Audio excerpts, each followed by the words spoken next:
kita mulai untuk perkuliahan hari ini. Hari ini kita akan membahas mengenai, eee, siklus hidrologi. Nah, siklus hidrologi ini berkaitan erat dengan, kalau di teknik mesin dengan mekanika fluida sebenarnya. Cuman mekanika fluidanya ini lebih kepada, fluida yang ada di alam. Dalam hal ini adalah air gitu ya. Karena, dari sisi etimologi, dari sisi istilah tata bahasa, hidrologi ini dapat dibagi menjadi eee, 2 kata. Yang pertama hidro, kemudian logi. Hidro atau hidros itu dari bahasa Yunani yang berarti air, kemudian logi atau logos dari bahasa Yunani yang berarti, ilmu. Nah, sebenarnya, eee, kalau kita lihat dari mekanika fluida, yang disebut dengan fluida itu kan, ciri khasnya itu kalau misalkan ada suatu ruang, maka fluida pasti akan menempati ke seluruh ruangan. Nah, yang memiliki sifat atau karakteristik seperti itu ada 2. Yang pertama itu adalah cair atau air, yang kedua itu adalah gas. Nah,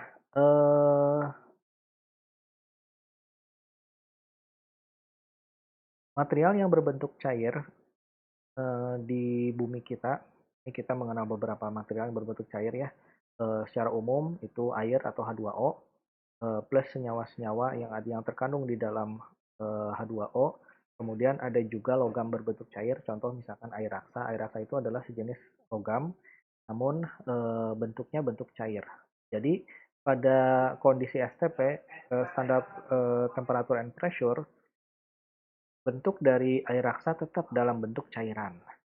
Kemudian, ada mungkin, material yang lain yang berbentuk cairan, contoh misalkan metana cair, kemudian nitrogen cair gitu ya. Itu pada kondisi tekanan, dan pada suhu yang tertentu itu bisa berbentuk sebagai, suatu suatu material cairan gitu. Padahal kalau misalkan pada tekanan, dan suhu yang normal, maksudnya di sini adalah, suhu 25 derajat Celcius sampai 27 derajat Celcius, kemudian tekanannya itu 1 atmosfer. Senyawa-senyawa tersebut, nitrogen, kemudian, metan dalam berbentuk gas. Nah, baik. Jadi, kenapa kita membahas hidrologi dalam mata kuliah ini? Karena hidrologi ini merupakan salah satu, eee, cabang ilmu yang sangat penting terkait dalam pembahasan lingkungan.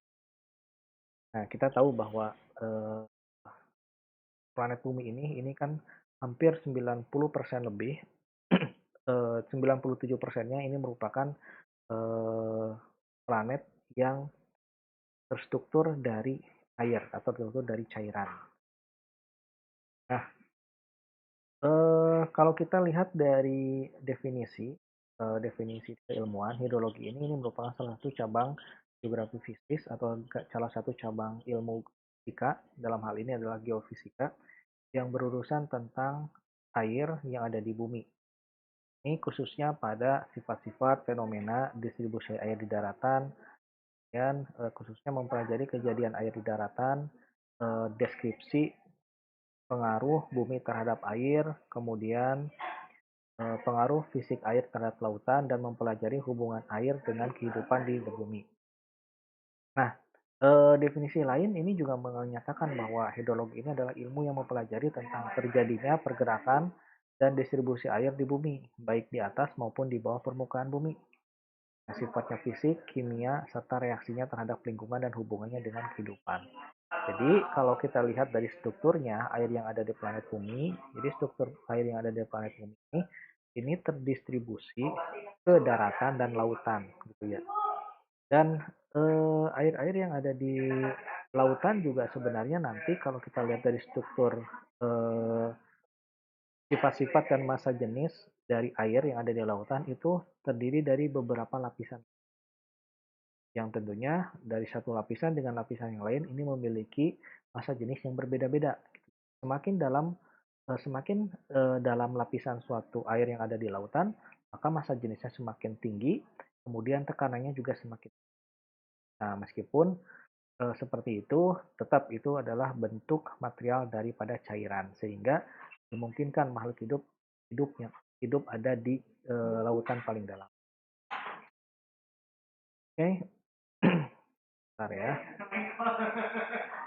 Eh, apa sih sebenarnya keterkaitan hidrologi dengan ilmu yang lain? Gitu.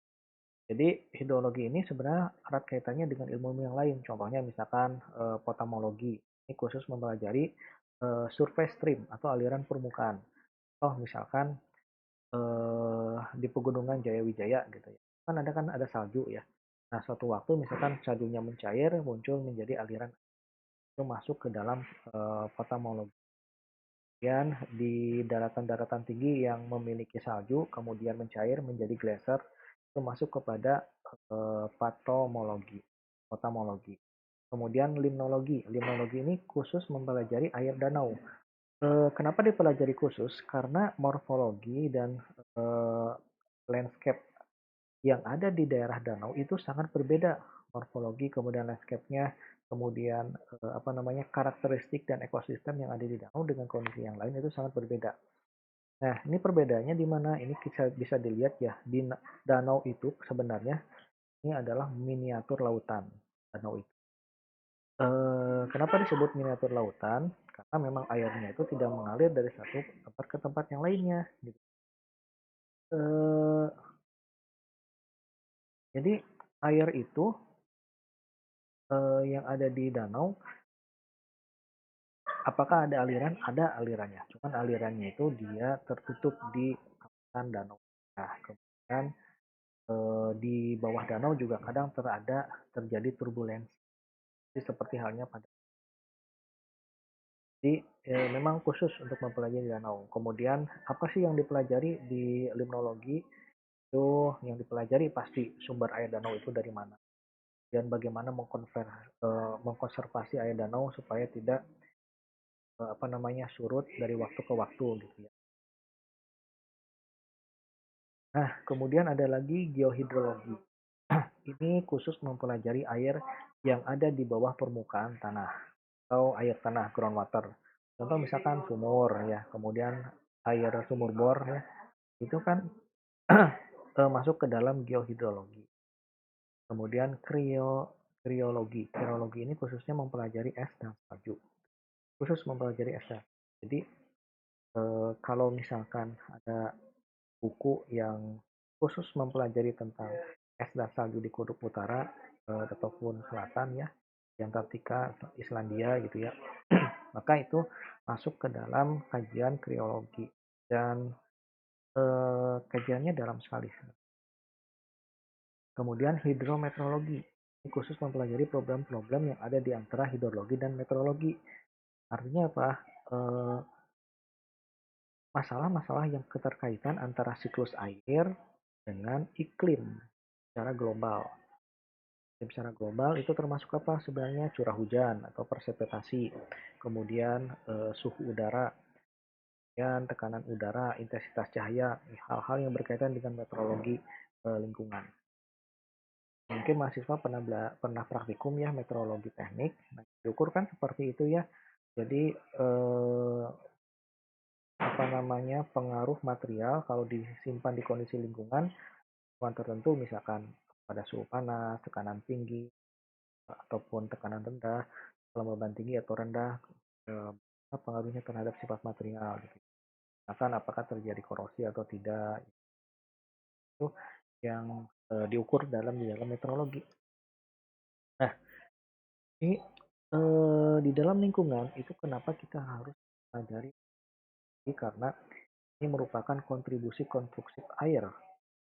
Jadi kontribusi konstruksi air yang kehidupan, dan yang kedua itu erosi memfasilitasi terbentuknya morfologi bumi. Jadi sebenarnya manfaat air yang ada di bumi ini itu sifatnya bisa konstruktif, bisa destruktif. Kalau konstruktif itu menunjang kelangsungan hidup.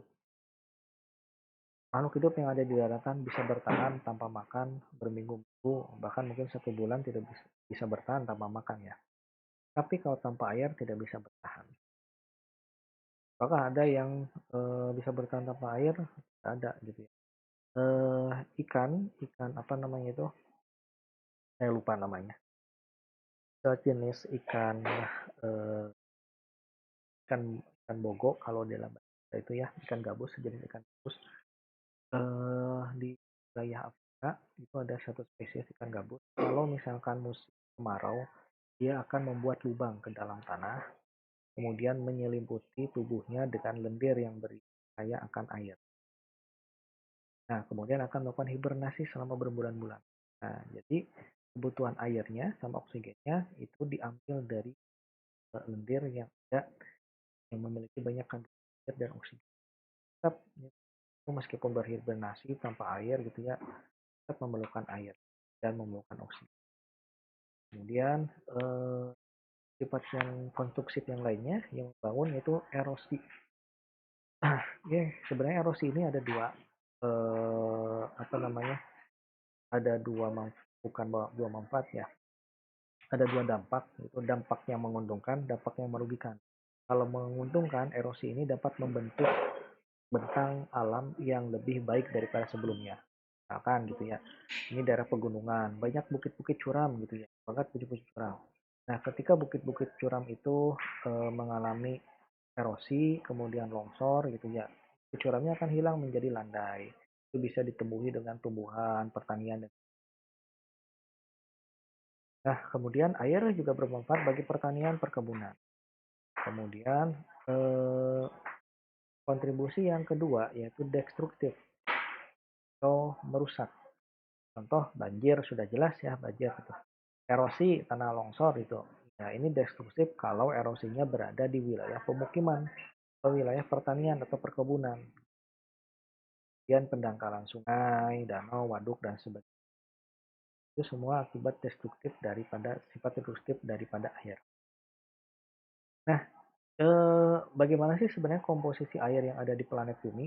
Komposisinya itu sebenarnya 97% air yang ada di planet Bumi itu adalah air laut. 97% ya. Nah, mungkin sekarang ini data lama ya. Ini sekitar data tahun 2000-an, 97% air ada di laut.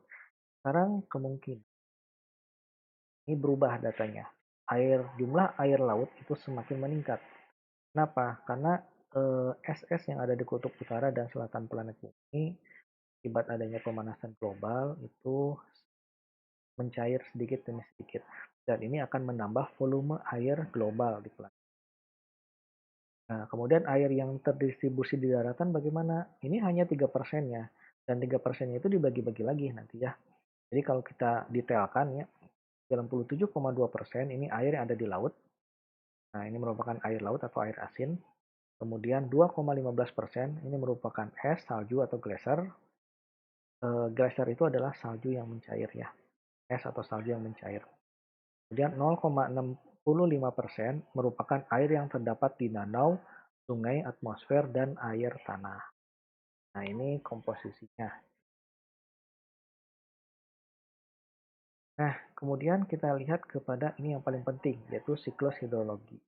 Siklus hidrologi itu adalah siklus yang mendeskripsikan sirkulasi air yang ada di planet Bumi. Ini secara sederhana seperti ini ya. Ini siklusnya bukan siklus sangat sederhana, tapi siklus yang apa namanya cukup lengkap, tapi tidak terlalu detail. Jadi ada beberapa hal yang perlu kita tahu tentang istilah-istilah yang kalau berkaitan dengan hidrologi atau mekanika air gitu ya. Nah, pertama kondensasi, kemudian presipitasi, evaporasi, dan transpirasi. Nanti akan kita bahas ini. Ini semua terkait dengan proses perubahan fase air dari satu fase ke fase yang lain. Gitu ya. Kondensasi itu terjadi di mana? Di awan. Presipitasi terjadi di mana? Itu adalah fase antara cair dan fase apa namanya gas di uap. Dan evaporasi ini juga sebenarnya presipitasi itu adalah proses kondensasi yang semakin lama semakin mengkristal, massa jenis semakin tinggi di air hujan. Nah, kalau evaporasi itu adalah penguapan, itu fasenya dari cair menjadi gas. Dan kalau transpirasi, ini ada di apa namanya kawasan atau vegetasi. Nah, siklusnya secara umum seperti ini. Air yang ada di planet Bumi akibat terpapar oleh radiasi sinar matahari, baik itu ada di air laut maupun air danau, ini terjadi proses evaporasi, penguapan. Kalau misalkan proses penguapannya itu ada di daratan, atau misalkan di danau atau di sungai dan melewati vegetasi atau apa namanya tumbuhan, maka ini ada yang namanya proses evapotranspirasi. Itu penguapan dari air dan penguapan dari tumbuhan. Nah, jika terjadi proses evaporasi, uap air akan berkondensasi, berkumpul satu sama lain membentuk suatu awan. Nah, awan nanti dalam kondisi jenuh, massa jenisnya kan semakin lama semakin tinggi. Kenapa bisa seperti itu? Karena pengaruh dari gravitasi bumi. Kemudian pengaruh juga interaksi daya tarik-menarik antar molekul air satu dengan molekul lain gitu ya.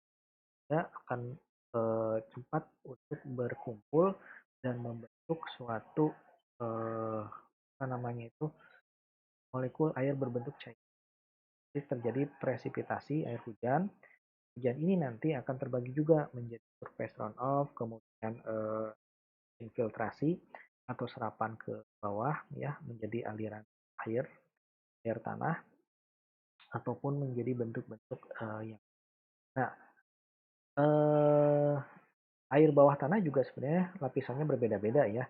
Ada aliran air bawah tanah atas.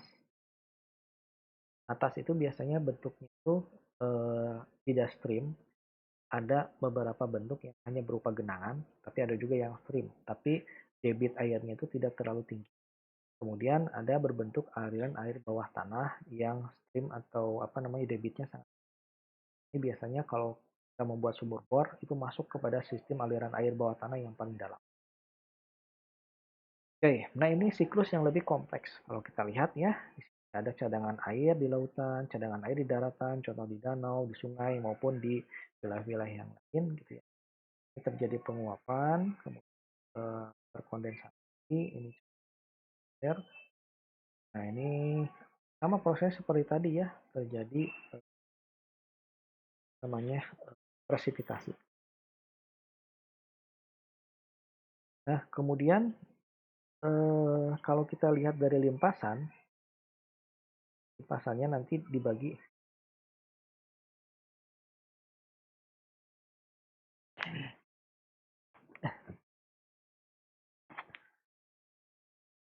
Nah, kalau kita melihat dari limpasan, ya limpasannya dibagi menjadi beberapa ya.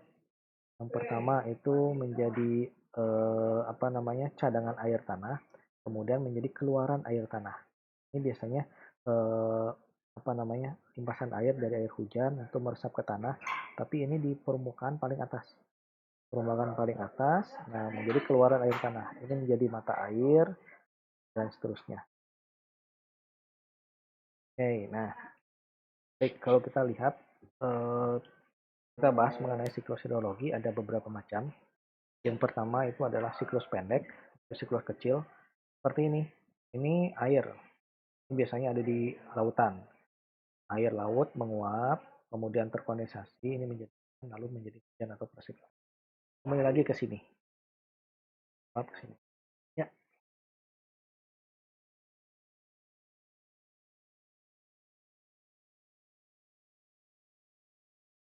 Nah, kemudian yang kedua sedang. Nah, sedang seperti tadi ini sudah dijelaskan tadi ya. Oke, terjadi evaporasi, kemudian terkondensasi, kemudian hujan atau apa streamfall. Oke, kemudian ada juga siklus yang panjang. Siklus yang panjang itu contohnya seperti yang tadi. Nah, ini merupakan salah satu contoh dari siklus panjang.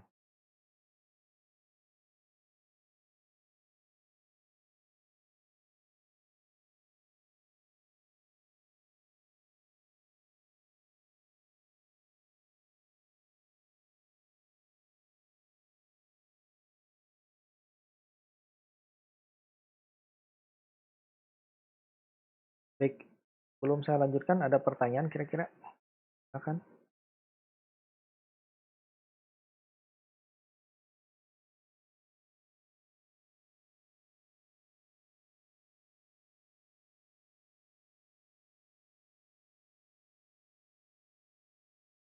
Silakan, silakan.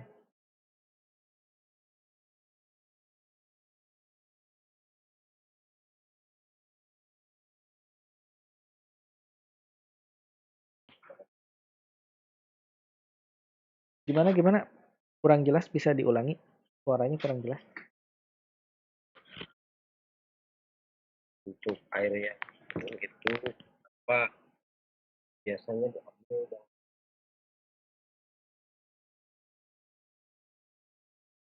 Oh, gitu. Banyak faktor sebenarnya ya. Jadi faktor yang pertama, eh, resapan dan saringan air itu lebih bagus dibandingkan dengan yang di dataran rendah. Kemudian yang kedua, dataran rendah itu eh, banyak sekali unsur polutan yang lain. Ya, kualitasnya itu berbeda dengan kualitas yang ada di dataran.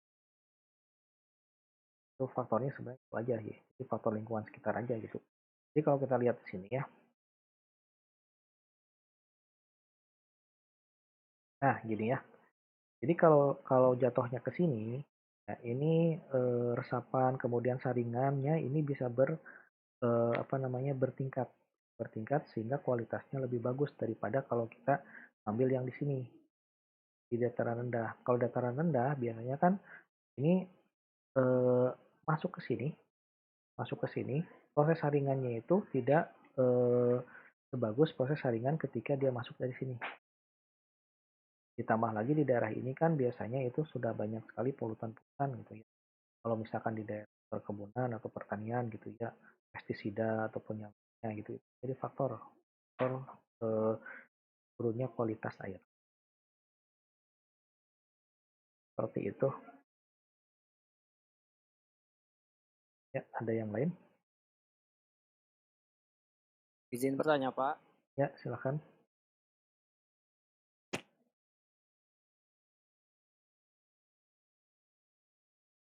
Yang mengambil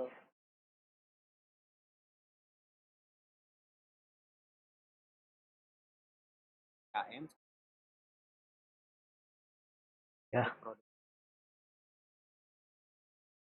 lain lah yang telah diproses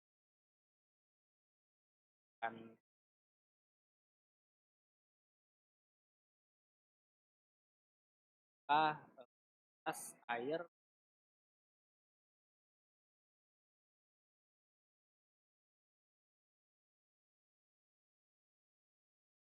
sampai beberapa tahun ke depan bisa terjaga kualitasnya, Pak. baik. Kalau untuk itu, saya harus memerlukan bukti hasil uji lab dulu gitu. Jadi tidak bisa mengatakan apakah ini bagus atau enggak karena itu harus dilakukan uji lab dulu. Nah, sepanjang hasil uji lab itu nilainya masih di bawah nilai ambang batas, maka itu aman ya. Nah, nanti kan apa namanya?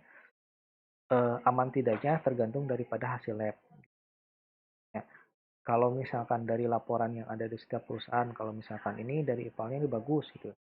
Kemudian hasil uji labnya itu dilihat ternyata hasilnya itu memenuhi standar. Kalau misalkan seperti itu dan memang tidak ada degradasi dari ekosistem yang ada, maka bisa dikatakan air yang dikeluarkan ke sana itu kualitasnya bagus. Jadi cara pastinya saya harus membaca dulu data dari hasil laboratorium. Tidak bisa langsung menjawab ya. Maaf. Satu lagi, Pak. Ya, Maka kan ya ada sebuah air apakah air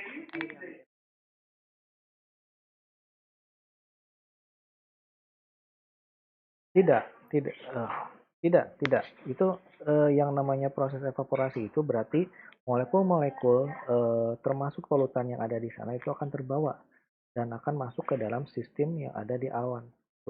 Itu ada salah beberapa kasus eh, di negara Eropa gitu ya. Eh,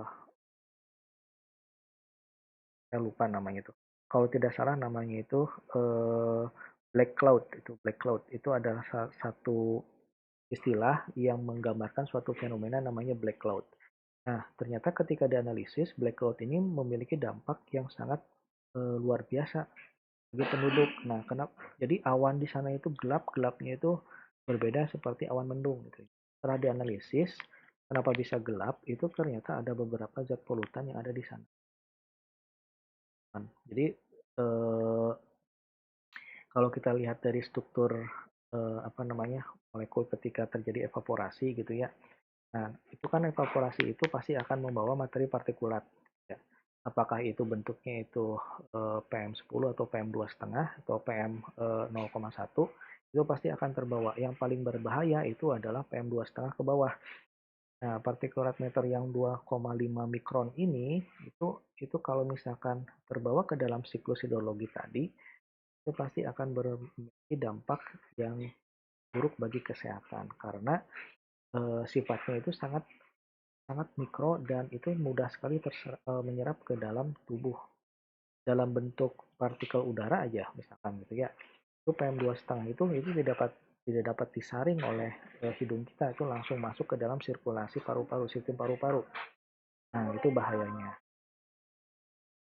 Jadi seperti itu ya. Jadi tidak serta-merta ini murni, enggak gitu ya. Nah, itu kan ada beberapa contoh kasus itu ya black cloud, kemudian acid rain, hujan asam gitu. Itu juga sebenarnya secara kimia kita harus melihat komposisi apa namanya presipitasinya seperti apa. Kalau hujan asam itu kandungan asamnya tinggi. Itu kenapa? Itu karena ada molekul nitrat ataupun sulfat yang terbawa pada saat evaporasi. Nah, molekul sulfat atau nitrat ini ukurannya skalanya itu di bawah 2,5 mikron.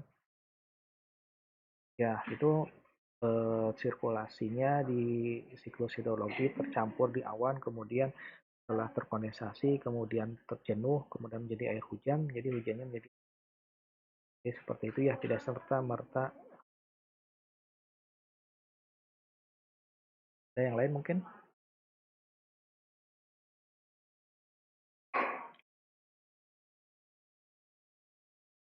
Ya, silakan. Air laut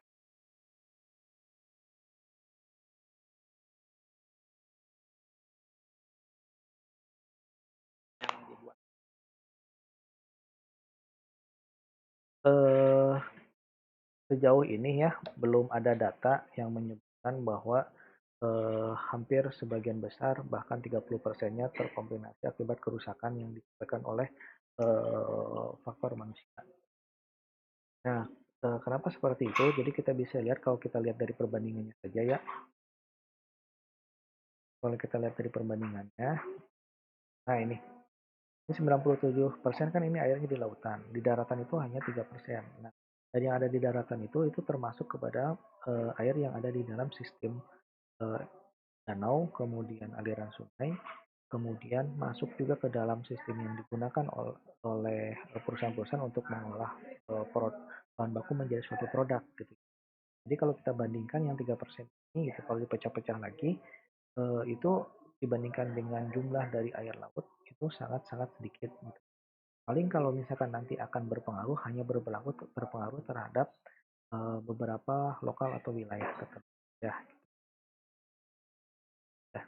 Tadi contohnya dulu beberapa kasus di Minahasa gitu ya, di Teluk Buyat gitu ya. Itu kan yang wilayahnya itu hanya terkombinasi di wilayah sekitar Buyat saja. Gitu. Jadi di wilayah yang lainnya itu relatif lebih aman. Kasih Pak.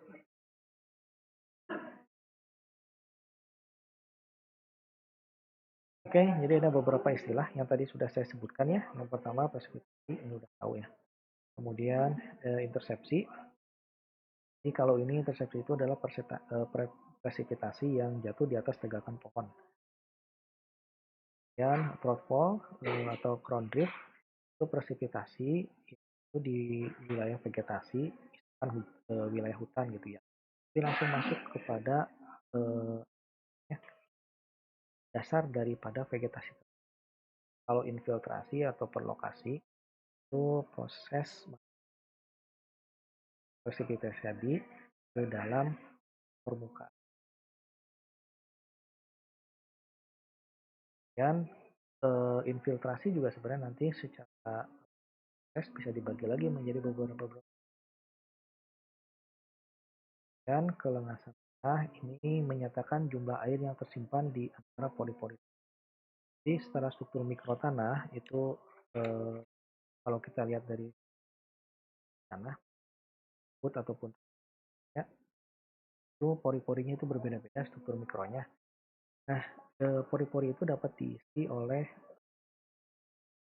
kandungan cairan, bisa oleh H2O ataupun cairan. Nah, jumlah kandungan cairan yang tersimpan di pori-pori itu disebut sebagai kelengasan. Oke. Dan istilah yang berikutnya adalah surface storage. Nah, surface storage ini lebih kepada simpanan permukaan tanah, simpanan air di permukaan. Dan kalau runoff ini lebih kepada aliran.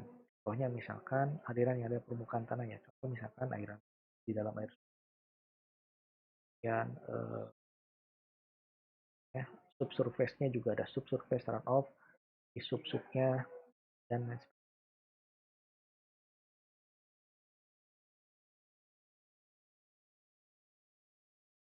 Nah, yang terakhir di limpasan permukaan. Limpasan permukaan ini bagian dari presipitasi setelah dikurangi dengan infiltrasi atau kehilangan air. Baik, evaporasi kita sudah jelaskan tadi dan presipitasi.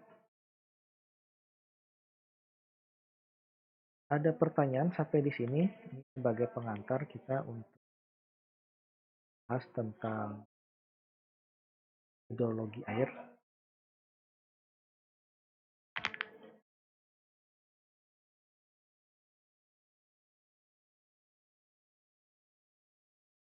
Ada pertanyaan yang lain kira-kira?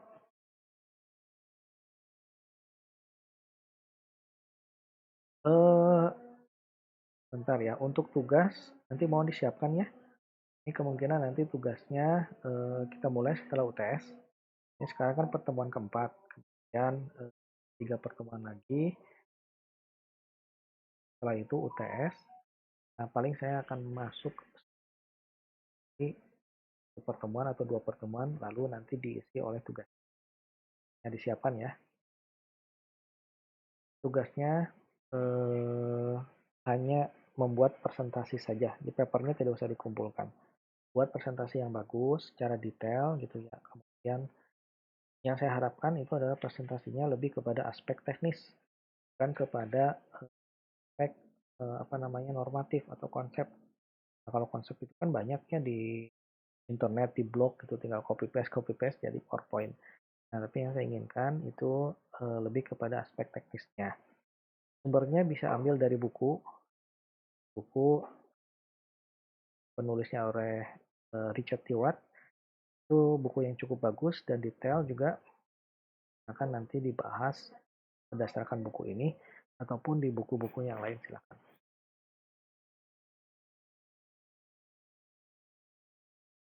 Oke, ada pertanyaan sampai di sini?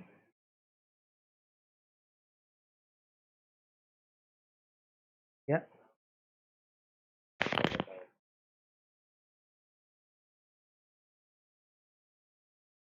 Betul. Kalau untuk judul, ya, saya tidak akan memberikan judul kepada mahasiswa. Silakan mahasiswa cari sendiri judulnya, kemudian di posting di WA group dulu ya. Nanti saya komentari apakah judulnya ini sesuai atau tidak gitu. Kemudian kalau misalkan ada yang perlu dibahas tentang judul, silakan berkomentar di WA group. Nanti saya akan beri masukan. Nah, yang baiknya yang harus ditampilkan itu bagian apa. Bukunya sudah ada ya? Sudah dapat belum? Belum? Oke, kalau belum saya kirim sekarang ke WA yang bukunya.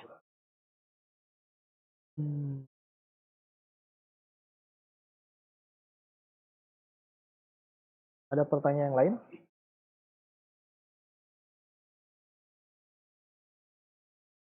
Silakan.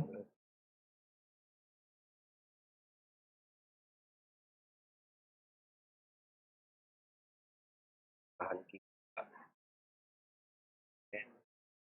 Hmm. Hmm. Apakah dia itu bahaya?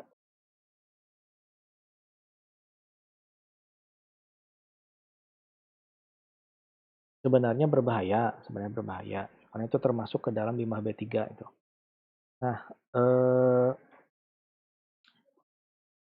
bentar ya ini masuknya. Nah, sebagai contoh misalkan deterjen. Deterjen itu kenapa sih berbahaya?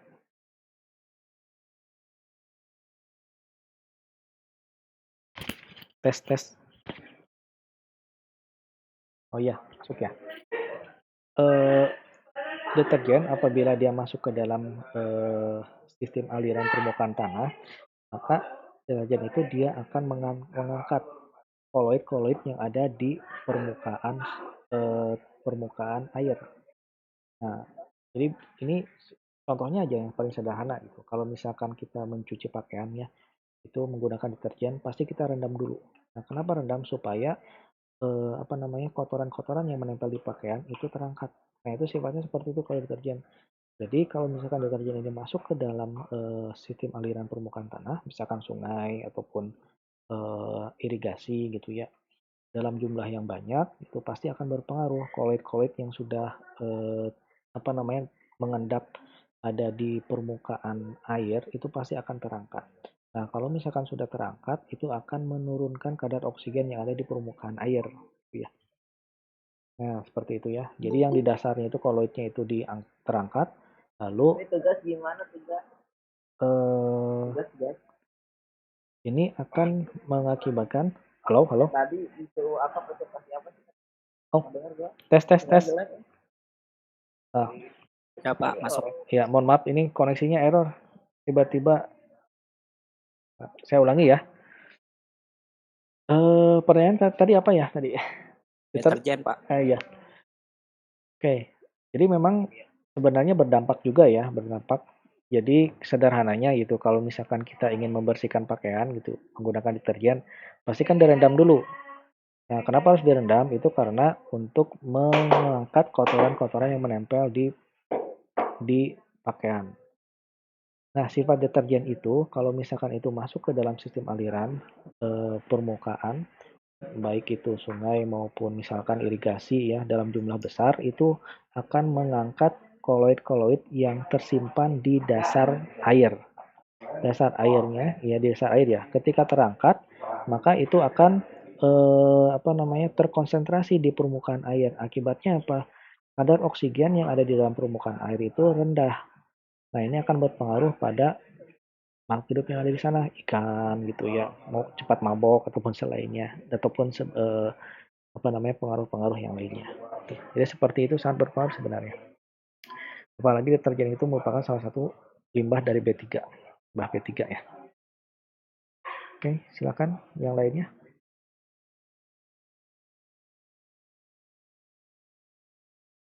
Pak, izin bertanya, untuk limbah rumah tangga idealnya itu dibuang ke sungai atau dibuang ke tanah Pak.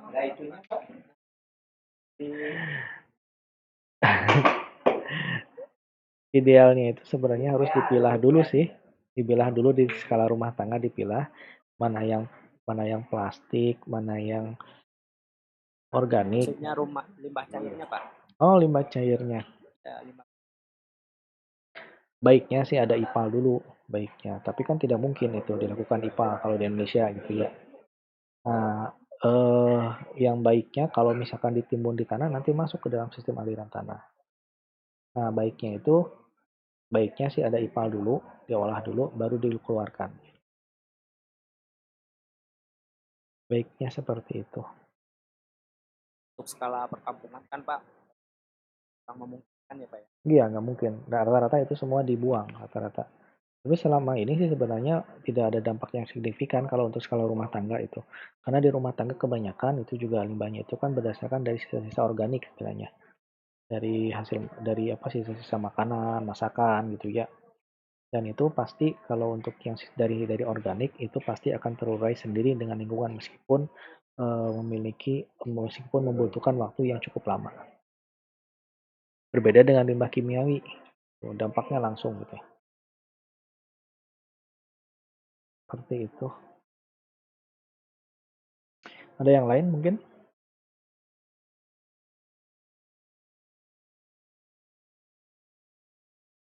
Atau apa ya? Instalasi pengolahan air limbah. Ya, singkatan. Oke,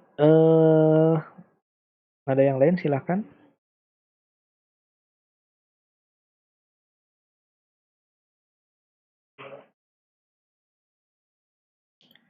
Kalau tidak ada, cek lagi kehadiran. Fahrul hadir nggak? Hadir, Pak. Hadir, oke.